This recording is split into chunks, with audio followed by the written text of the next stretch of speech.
Жаңа біз Мадинаның қайын жұртының үйіне барғанда өзін мадиярлардың көршісімін деп таныстырды. Біресе өзін жаңа мадиярдың анасының абысын деп таныстырған бір апайымыз мынандай адам шошырлық әңгіме айтты. Көрші тұрсақ та білмеймін, мадияр жуас бала.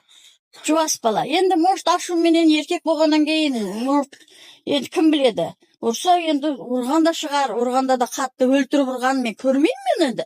Семья болғаннан кейін әйтеуір айғайласып ұрысқан шығар. Сонда бұл жақта қыз баланы ұрып соғу қалыпты жағдай ма?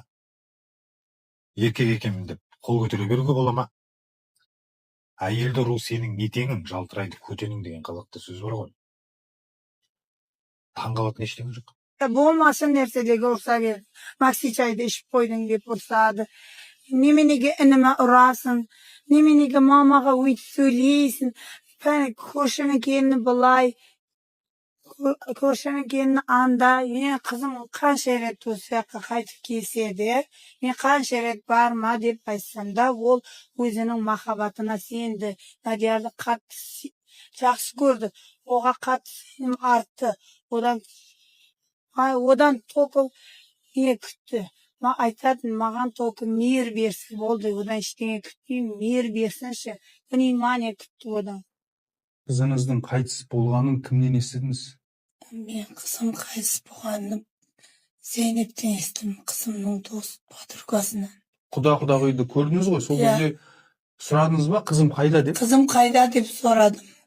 Қазір келеді больницадан, қазір сағат 9-да келеді, 9-да келген жоқ. Құда-құдағи сізге айтты ма, немесе күйеу бала айтты ма, қызыңыздың о дүниеге кетіп қалғанын? Ешқайсысы айтқан жоқ. Күйеу бала немен айналысады?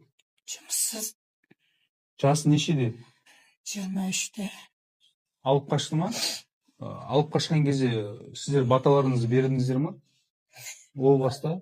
Алып қашты, сосын қалындырмаймыз деп шештік.